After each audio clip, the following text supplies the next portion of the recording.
Hello, welcome to the Woodturning podcast. My name's Mark. And my name is Will. Welcome. And I am Garry. How you doing? In this special episode of the podcast, we talk everything YouTube as Garry gets his YouTube channel off the ground, and Will talks about his Enchanted Rose.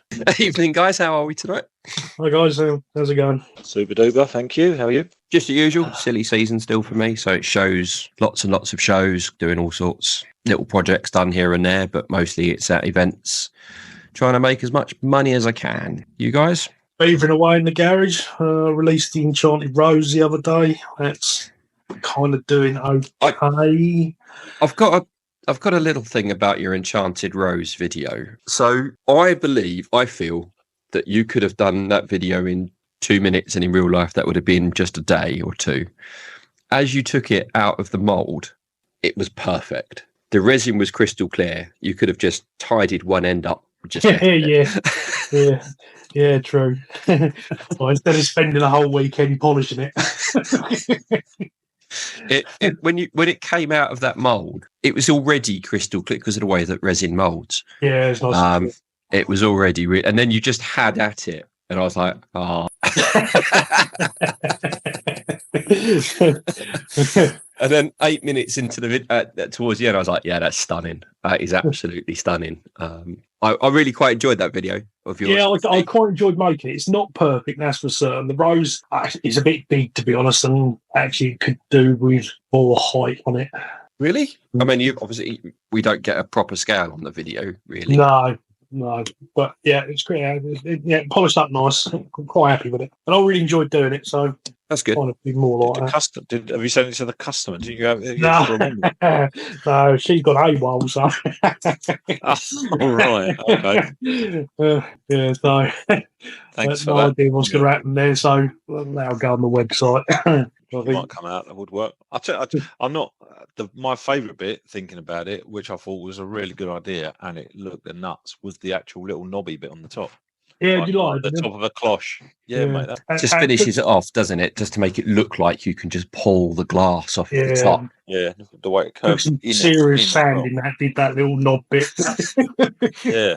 Do you have a problem with heat build-up whilst you're polishing it and everything? And in your knob? No, so I wet sand it anyway with meths. With meths? Yeah, and that kind of cools it all down. Declogs it at the same time, does it? With the and meths? Yeah. So there's two reasons for using meths. One is because it goes off, doesn't make the wood all soggy, so the wood doesn't expand so much. Yeah. So I go through loads of meths. So it's meths in the squirty bottle? Meths in the squirty bottle, yeah. Right, okay. Not water. Not water, no. I can see what you mean about height. What is it in diameter? What, 6 inches? No, it's not that big. Probably 5 inches, I guess. You've still got it there, have you? Yeah, I'm looking at it at the moment. Right. Yeah. I do love the shape. It's almost like a crown as well, isn't it? The way it comes in. The resin comes down to the middle. Inwards, almost like a crown. Just pop it on your head for us and see what it looks like. that would make the nuts of a crown. Not that I'm saying I'll take the filter off now and get to see it. Yeah, and it polished up lovely. It's absolutely flawless. Yeah, the resin is flawless, that is for certain. With some of the camera angles, when you're at the finishing, when you've got it on the Lazy Susan, when it's just rotated round, the metallic in the bottom, the iridescence, just comes through at angles through the resin. It just looks, best one you've done so far, I think, that one. Oh, really? Okay. Yeah. It's a shame that no one else on YouTube likes it. No, it's kind of died off a bit. It did quite well out from releasing it. It did quite well, but it has dropped off a bit. Is that a good lead in to talk about YouTube? It could be. Yeah. It's a nice segue, that, wasn't it? Yeah. Well done. Well set up. I didn't write that down, did you? So I have been looking to set up a YouTube channel for my stuff because I've been just using TikTok and Instagram for however long, ages, and then I auto share on there via Facebook. I still need to sort of set up a proper Facebook one, but anyway, so I wanted to get my stuff started to do it on YouTube, so went through the ad, set the channel up, and just started to put videos on there recently, reusing some of my Instagram ones. But obviously the main thing is really the orientation. So if you're really out and out trying to plug for YouTube, and I remember you saying this to me, Will, about it's really, you want to be filming it in landscape, whereas Instagram is portrait. So if you're whacking your old Instagram ones on, you've got your borders either side. It doesn't lend itself. I know you can upload them as shorts, which I've been doing that anyway. So that got around all that. When I go to put them up, two things, right? The first thing, same as anything else, you go in, you go, okay, I want to upload a video. When you go on Instagram, at the bottom, it's got like almost like a little drop down, and if you're doing it normally on your phone, if you've got things like albums and stuff like that set up, you'll be able to pick from those. So what a lot of time I used to do is almost create an album, chuck a load of the photos or videos that I wanted to use for that in the album. So I could easily then just go into Instagram, select that from the drop down, and then it takes me straight in. Whereas on YouTube, it hasn't got that. It just gives you a list and it starts from the most recent ones you've got. So if I'm looking to go and get a video that I done 2 months ago, I have just got to scroll and scroll and scroll. I can't even search, can't even filter dates unless I'm doing something wrong, which highly could be possible. I'm just wondering if you come across it, or do you, if you're always doing your most recent stuff, it'll always be there and you'll see it. Yeah, I always do my most recent, but I never upload from my phone either. So I presume you're doing that from your phone, are you? Yes, I am. I don't think I've ever uploaded anything from my phone. It's always been dropped in from a PC. Are you using YouTube Studio? Yeah. No, Gary, you're using right. I'm using the YouTube app. So yeah, I think so. I don't even know where would I be seeing it? Where would I be making a choice to do that? Do you not have the YouTube Studio app? No. There's a YouTube Studio app. Yeah, that's what you want then. Which is the background of your channel. Gotcha. That'll give you all your analytics and YouTube Studio. Right, okay, because I can see all the stuff around when I go to your channel, see all my videos, see the stats and all that. Actually, just looking at my desktop, staring at it right now, it actually has got the word studio next to it. The other thing that YouTube have done recently, shorts, you can now have 3.5 minute shorts. They've increased the length of them. Yeah, I thought I saw that when I first started doing it. And then when I went to do one more recently, it seemed to be going 60 seconds. And I was thinking, if I click something that reduced it down from 3 minutes to 60 seconds. Yeah, maybe you have to do it from Studio. Yeah, but I definitely saw it. I definitely saw it for shorts. It was longer than 90 seconds or whatever, because 60 seconds, because I had some that were, a lot of my Instagram ones are bang on 90. There's a lot of complaints about it at the moment because it looks like it goes through as a normal video, and YouTube eventually going to sort it out. I haven't done yet. If you use YouTube Studio on like a browser, you get different options than you do in the app when you're uploading things. Even if you're in a YouTube Studio app on your phone, you mean, yeah? Yeah, the YouTube Studio app is a little bit condensed. It gives you what you need, but the website gives you more. I tend to upload on my iPad using Safari as opposed to an app, because then I have full access to the studio. Yeah, I do. I always use my PC. So yeah, I'm always doing my stuff on my phone. And another thing, just to warn you, if you're downloading Instagram videos and it's got the Instagram logo in it, YouTube will probably restrict your reach on that. Oh, really? Because of the Instagram logo, and the other way around, they all do it. They all shadow ban each other, don't they? What app are you using to edit your videos? InShot. Because I use Splice, and I only use two formats, the Instagram format and the YouTube, the widescreen. And the Instagram format works Shorts, Instagram, TikTok, all of them. No problem at all. It doesn't give us logos or anything. So you can. I don't get logo. I mean, I'm just looking here. I've had a couple of shorts on there, which were my Instagram videos.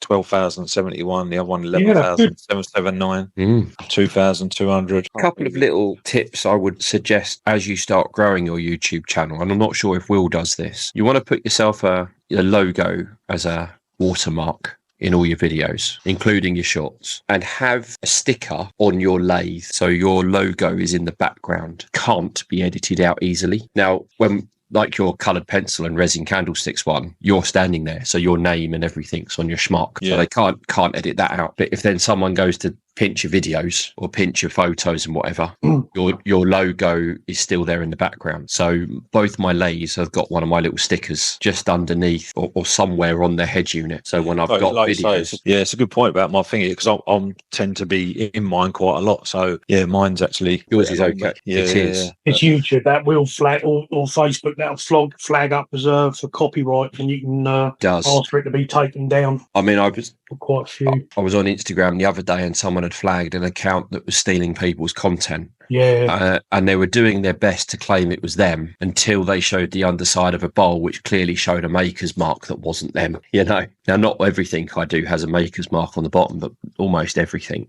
where I can fit it. But yeah, just having something in the background and a watermark just sort of keeps you a bit more covered, really, just in case someone does. Started doing that with Facebook videos. Yeah, I mean, mark on there. You're a bit more of a target than me and Garry will, because your views and reach is a lot higher than ours at the moment. At the moment, I love to say at the moment as if one day we can dream of getting a million views. We'll catch him. Yeah. We'll catch him. We'll get him. So the podcast will have more followers than all of us combined, hopefully. Yeah, I was going to say, that'll do. I don't care. I'll take that. I was looking the other day, if everyone on my Instagram went over and followed me on YouTube, I'd start becoming monetized. So the other question I was going to ask was, so, when you're doing things on Instagram, I might be doing it wrong, I don't know, but I just go on from a hashtag point of view. I'll just go in and do a fair old chunk of them, to be perfectly honest. And obviously I know you can see how many views or whatever that hashtag's getting. So isn't that coming out though? I got a message from Instagram when I went on Instagram the other day. It popped up with a message that they're going to kill hashtags now, browsing by hashtags. Are they? Yeah, well, that's the message I got. I thought, okay, that's new. Okay, fair enough. I thought that's how their search engine worked. Yeah. Which I thought was a bit of a shame, because actually the hashtags on YouTube,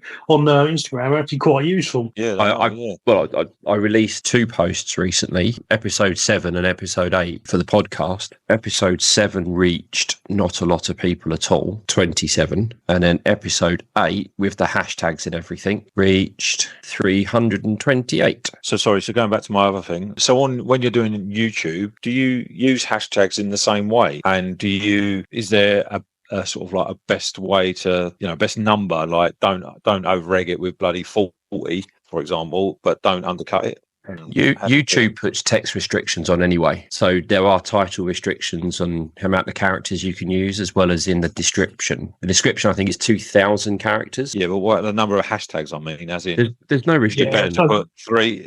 Is there a better number to do it to? Is concentrate on 3, do it to 20. If you read up online, the general rule of thumb is between 3 and 5, but I don't actually think it makes any difference anyway now. Right. And if you look at someone like David's Woodturnings, he put tons on his, and they're like completely random. Oh, does he? I've experimented with both, and I don't really see that there's any difference. Your description, the only thing that really matters is those first couple of lines of the description. Yeah, because that will affect your search engine optimization. And and what's the best thing to do? So you want to have in there, in your first couple of lines, you want to have your title in there. Right. So that's copy and paste from your title into your description. No, yeah, but you don't want to copy and paste it. You want to reword it slightly different, but it still has the keywords in there. To give you an idea, Will's latest video, The Enchanted Rose, his description is making an Enchanted Rose wood turning. And in the description, there are 3 hashtags: wood turning project, wood lathe, and ASMR. Then his description, he says, in this ASMR wood turning video, I make an Enchanted Rose from a Marley Bell. And the description carries on from there. And it's huge. And it includes all of his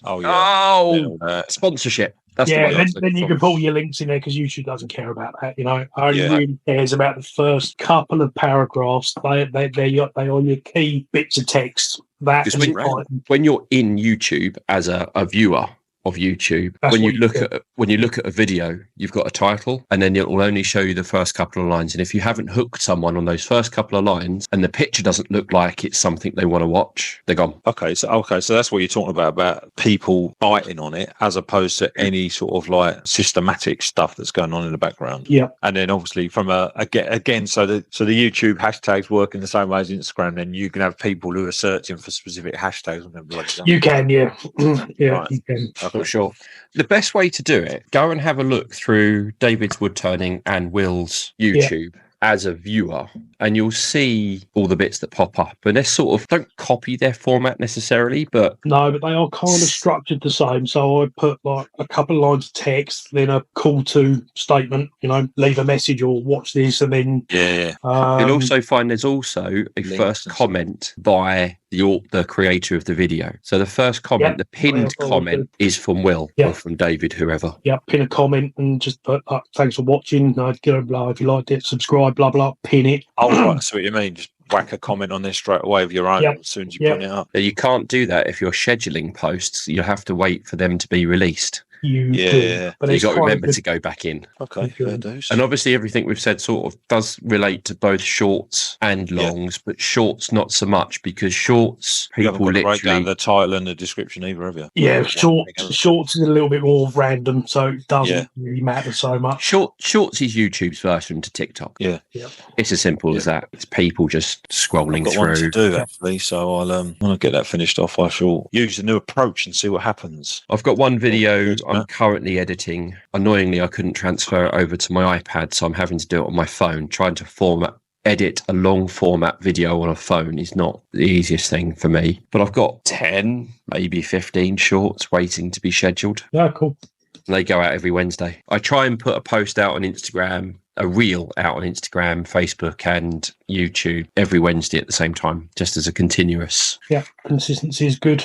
Scheduled post. Facebook, that's for certain. YouTube's probably the same, but I'm not consistent enough for YouTube. I don't think it matters so much with long format videos, because if your long format video is good enough, watchers will stick around and wait for the next video. They're not as impatient. But the shorts, you need regular posting to sort of build that, get you higher up on YouTube search and Instagram search. And the more of that you do, the more you'll be seen. And that works. Is that a fact? Is that a fact that, never mind if you put a short up, I don't know, if you just, for argument's sake, put one up every day for 20 days, but you're getting pony views on it, you're going to get plugged more, are you? It's about consistency. Or it's about regular, not even consistency. I've done one a month. That's different to like one a day for 30 days with no views. There's been a number of Instagram content creators regularly posting rubbish, just complete irrelevant rubbish every single day. Purely because it doesn't matter what you're posting as long as you're engaging. And it's more about... You mean Instagram? We're talking YouTube. Instagram, YouTube, Facebook. It's all about... The shorts, the quick fire videos are all the same. I would say Facebook is definitely... TikTok's the same. Definitely a regular thing at the same time. It's all about engagement and, engaging with the community who follow you more more than the actual content you're creating. That's what I mean. That when, like you say, people are following you, that's different. Whereas if you're just trying to get new people all the time, then they could surely just stumble across your stuff for the first time, day one, or when you've been doing it for 5 days on a bounce or whatever. Yeah. Followers, that makes sense, because obviously you think they're going to get a notification, say, okay, they've dropped something out. The problem with Instagram with followers is when you flick through the list, most of them are other woodturners. The people that follow us are the same community as us. We're not really reaching new customers, which for me is actually what I need. It's reaching customers. Yeah, you need Facebook. Facebook is customers, whereas Instagram is the rest of the woodturning community. Yeah. And YouTube are people that like watching woodturning videos but aren't necessarily buyers or other woodturners. They're just people that enjoy watching a woodturning video. It's a bit of both on YouTube. I think if you're watching shorts, that can come from anywhere. Yeah. So you need a good mixture of shorts and long. So all of my virtually everything I make that isn't a lace bobbin or a pen or a seam ripper or something that I mass produce, a quick short is made of it, and it's only 15 seconds long. But I've got enough content for shorts to go past New Year, sitting waiting to be scheduled. The only annoying thing about Instagram and YouTube with the shorts is I can only post a month in advance. Can only schedule 1 month forward. I schedule a month in advance. Whereas I could do with being able to schedule all 15 that I've got sitting there all at once and then not have to worry. 15 shorts, that's 15 weeks of content sitting there. I could probably double it to 2 a week. Yeah, I just get to the point so much I can't be. I was literally down there last night and I had another pine cone resin treat to turn. I actually made 2 at the same time, as in sort of blanks, and I've done the other one ages ago, and I've had this other one done. That done. And then I couldn't be asked to set the camera up full, and I felt like I was free. Felt like I wasn't restricted. It was quite enjoyable. Thinking, every time I do that though, I've done a project and I've wished I'd filmed it. That's the one. Got to the end. To come out brilliant.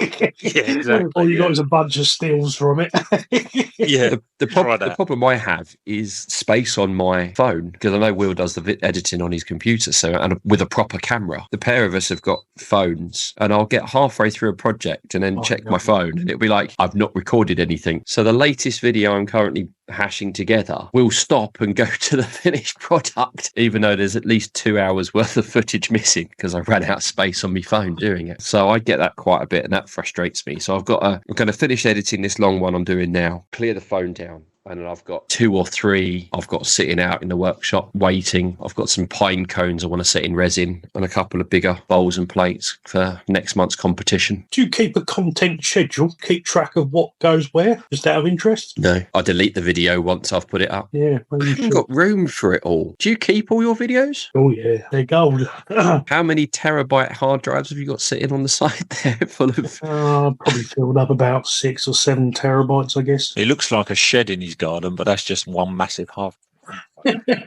He's got his own server just to store his videos.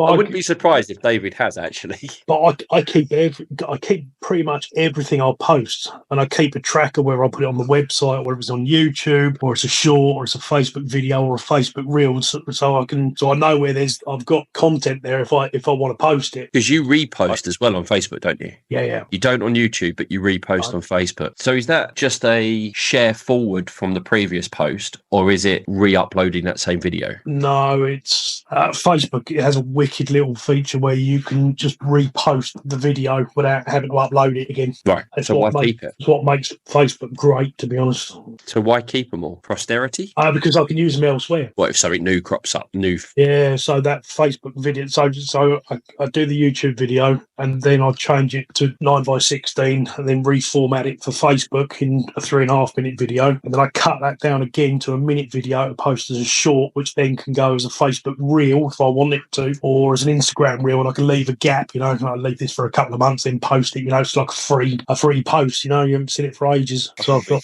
so I keep track of from you. 1, 2, 3, 4, 5, 6, 7, 8, 9, 10, 11, 12 platforms that I keep track of. I couldn't be further away from you in relation to sort of recording that, because I've potentially, because I do it on my phone, I've got like an album called Instagram Vids, and they might go in there. Sometimes I forget to whack them in there, but I do generally. Sometimes, what it's like, I've got like 12 different sort of segments of video, putting it in there to edit it to create the one. I will delete the 12 once I've actually created the actual Insta video or whatever, or YouTube video. I'll delete all the other rubbish, so try and save a bit of space at least. The other thing I've tried recently, only because the editor that I use can do it automatically, is I can automatically split up like a 3.5 minute Facebook video into 45-second shorts. And I've tried that on Facebook, and I've done it a couple of times, and actually I had reasonably good engagement, which is kind of free, and it does it and puts it in part 1, 2, 3, 4, 5, 6 and what have you. Just did that. All right. Jackman Works. He's recently released he's just built a canoe, and he did the long format video that he normally does.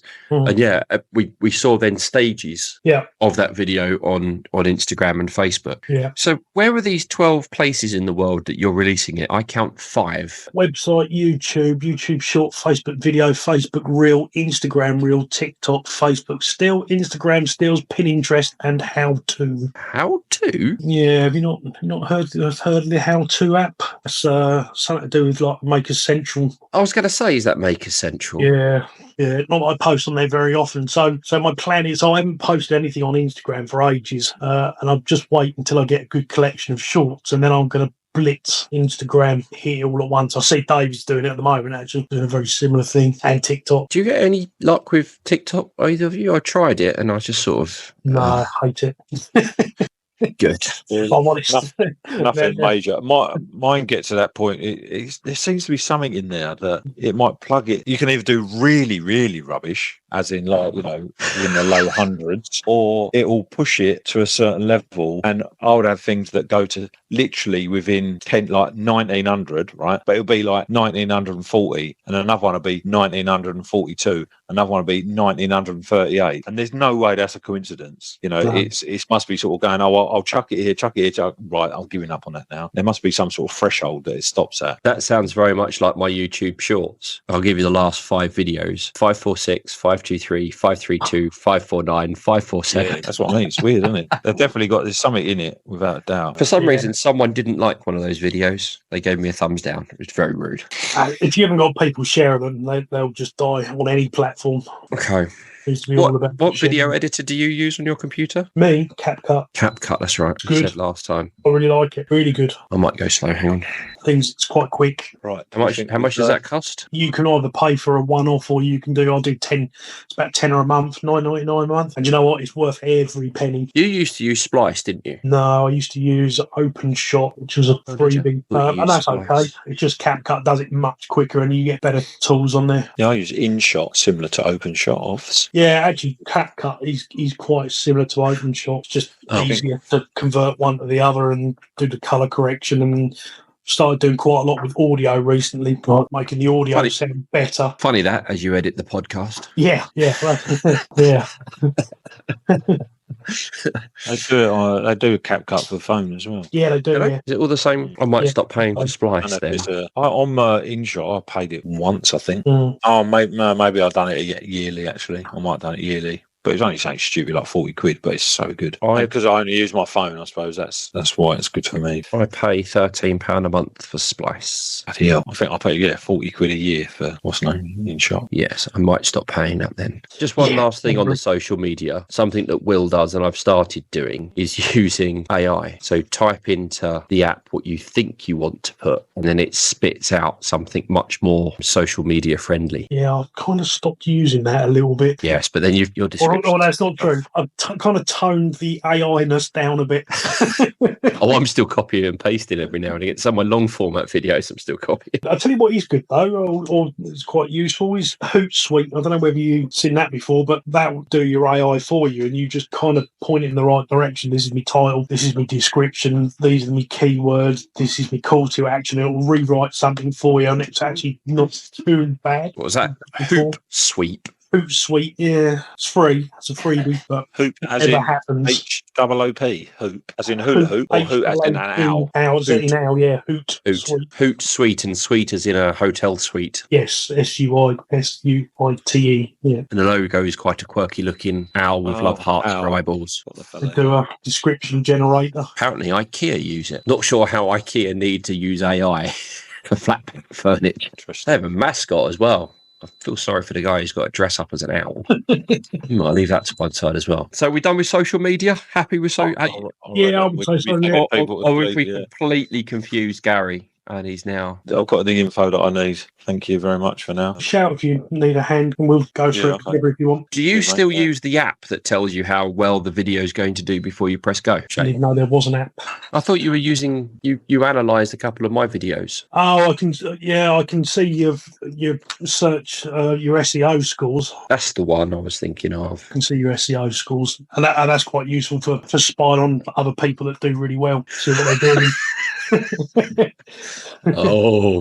What are you plugging in that then? The hashtags, the descriptions. What is it that you're? No, so you got there's a couple of plugin extensions. There's TubeBuddy, vidIQ, and they'll delve a bit deeper into videos, and they'll show what tags are being used and how many views per hour people are getting and things like that. So when you do a search on YouTube, not only will you get the video and title, you'll get what views are actually coming in every hour for each video, and certain bits and pieces metrics. So I could compare my channel against, let's say, David's, which mine looks absolutely pathetic too. We're going to have David on here one of these days. Just to we mention him so often.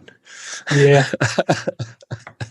Yeah, I actually heard from him earlier. Send a message. Chat him up, see if we can get him on for the next recording. Be nice. I'm not sure he'd do it, but he might. It's not like he doesn't have to go anywhere, so he doesn't have to worry about getting the kids looked after or anything like that. You only just want to steal all his secrets. Yeah, but I can't afford his secrets. He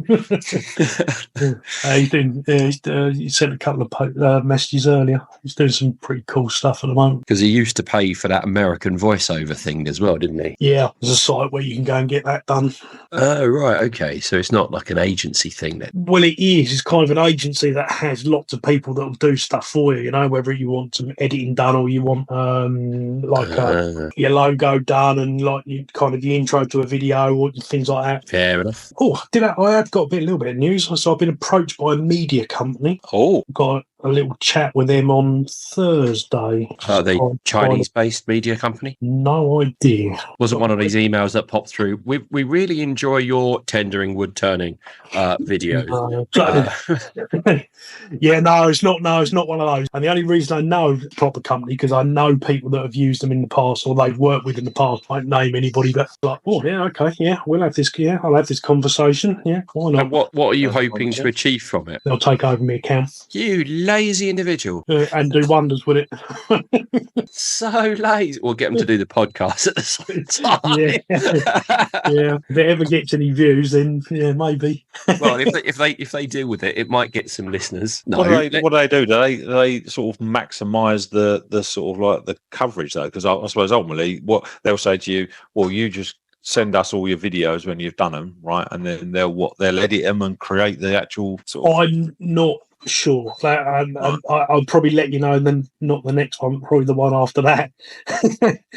Well, good luck to you. I mean, it's if you can get them to do the podcast at the same time within the same amount of money, that would be. But I know they've worked with some of the bigger people that we know. So the likes of David again and Nick Zamarelli and that sort of the ones who make their money off of YouTube, really. Yeah. So definitely worth hearing them out. That's for certain. Yeah. Good luck to you. I mean, you obviously reached enough enough followers for them to reach out to you. Yeah, YouTube's doing quite well. That's I think it's about 47,000 now. So it's gone berserk. Oh, I've made it to 206. Yeah, it's doing fantastic. Yeah, 47,500 at the moment, and that just goes up exponentially. It's just mad. Yeah, it does. I mean, obviously, every watcher you gain increases your watch time and everything like that. So it's just nuts. Nice, fellas. Well, it's been nice talking to you. Yeah, you too. It's been an interesting chat, that one. Yeah. And we'll see you all next time. Yeah, thanks. Take care, guys. Cheers. Bye. Yeah, cheers. Ta-da.